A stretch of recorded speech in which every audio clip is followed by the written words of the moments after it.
joyful, right? It's Yeah. more joyful, it's more positive. Yes, exactly. And how about, Xiaowen, did he respond? He or she respond? No. There's no comment? Okay, that's all right. But it's certainly, it's a very more joyful experience, but I would say that for me, the second version, because somehow it's a sad song for me. There is, even in the original version, there is an image of a rainbow. Your rainbow will come smiling through. So it is already sad. The song is inherently sad. And I think the added verse in the Jessie Ware version is, first of all, it's more modern. Second, it sings to my sadness a little bit more. When I feel sad or when I need to feel more empowered, I prefer the second version. So, this is just to demonstrate that if there are different versions or different artists, different voices, it is a very good conversation starter. It's a very good conversation to have. Yes? We have response from Lin Xiaowen. Xiaowen, yes. Thank you. She said the first one sounds happier. It sounds happier, yes. So same response as Joe. And you were absolutely right, and I completely understand that it feels more joyful, and therefore it's easier to like. It's just maybe I prefer sad songs, maybe. So it's a personal taste. Anyway, so if you are interested, please watch Cinderella, 1950 Disney film. Okay. Can you imagine it's almost 70 years old, right? Cinderella is almost 70 years old. Okay, so once you have talked about different versions of the same song, we can think about another song that has a similar theme. Okay, so we're moving to another film, a musical that I love very much, Les Miserables, and probably one of its more famous songs. Right? There are a few famous songs in Les Mis, but today we'll be listening to I Dreamed a Dream.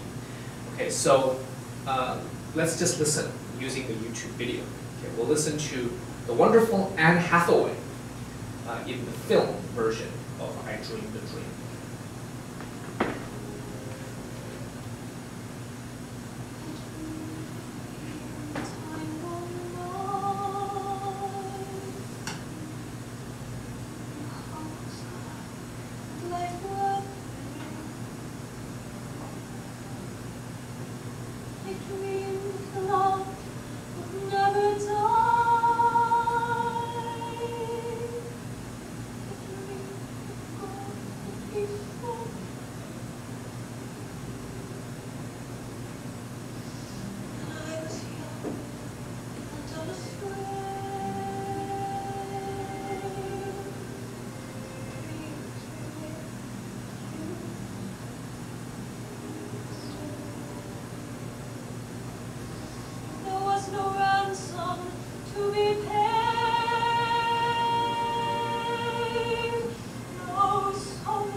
I want to ask just a few questions.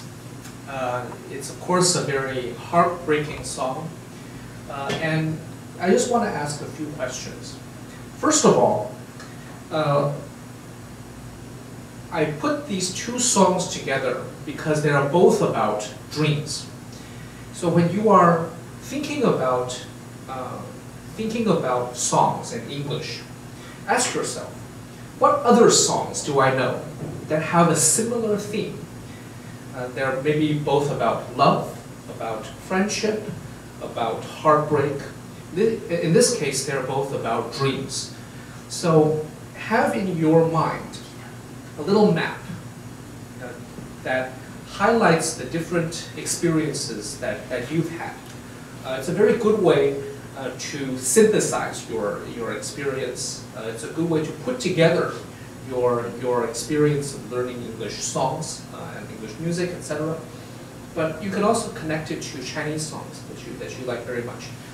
So how does this song and its vision of dreams, how is it different? How does it differ from a dream is a wish your heart makes? I think you can find many differences. Okay.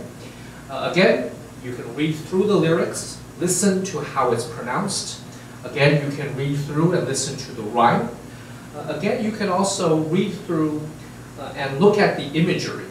So I'm going to ask two questions, and sometimes it's very interesting to think about. First of all, there is a part where this character, her name is Fantine, and she says, "He slept a summer by my side. Okay, filled my days with endless wonder. He took my childhood in his stride, but he was gone when autumn came." And you have to ask yourself, right, why is it summer? What does that mean? He slept a summer by my side. So he came, 就放暑假前他出现的，然后呢开学前他就走了的。Is it like that? And normally, I think that's a very funny joke, but anyway, no one's laughing. So, what does that mean? Why is it summer, and why is it autumn? And my answer is because it relates to not just the season, the actual season in a year, but also the seasons of life, right? That when I'm happy, when I'm young, this man appeared, but as I grew a little older, right, as my youth starts to decline, he left. You can also say that it's a metaphor for life. That when I was growing, when my life was better, he appeared. When my life went downhill, starts to decline, he left. And that's something very interesting because we have similar things in Chinese, and you are appreciating this level of language that is much higher now.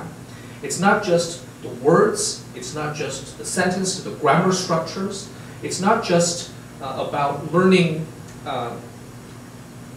the mechanics of language. It's also about the culture and the beauty of it. And I hope that's something you think about. Question for you all, think about why the tigers come at night. Why not some other animal, like the lions come at night, or the sharks come at night? Why is it the tigers? And you can research this using a website called genius.com. So that's my final recommendation for the day. If you are interested in studying English lyrics, and these are lyrics by real, and annotated by real people, search the lyrics, and you can also contribute, right? If you have an idea, you can also annotate. It's like Wikipedia, but for song lyrics. And sometimes the artists themselves, they go up and they give their interpretation. If you are interested in doing this, please do it, okay? My crew is telling me that time is almost up for the day. One comment. Oh, there's one comment. Oh, I'm sorry. There's one comment. Yes. From Su Ziyun. Su Ziyun. Oh my gosh, Su Ziyun. Thank you so much for watching, Iris. Thank you. Oh my gosh. So, what did she say? She said this movie and the soundtrack of it are so good and really touching. I'm Yes. playing the songs again and again after watching this movie. I hope that all of us can follow the example of Su Ziyun and really find something that you love that is in English, repeat it often, let it become part of you, and explore new things all the time. And in this way, you will accumulate exposure to real works of art in English. And I hope that it brings you great joy, and I hope it brings you lots of comfort. So, we're closing for the day almost. There's one last slide by a famous composer, and I wish you the same. Beethoven said, "I wish you music to help with the burdens of life and to help you release your happiness to others. I wish you all the very best. I'll see you next week. We'll be talking about English YouTube channels that I love very much. So tune in next week, Wednesday, 2 p.m. Bye-bye.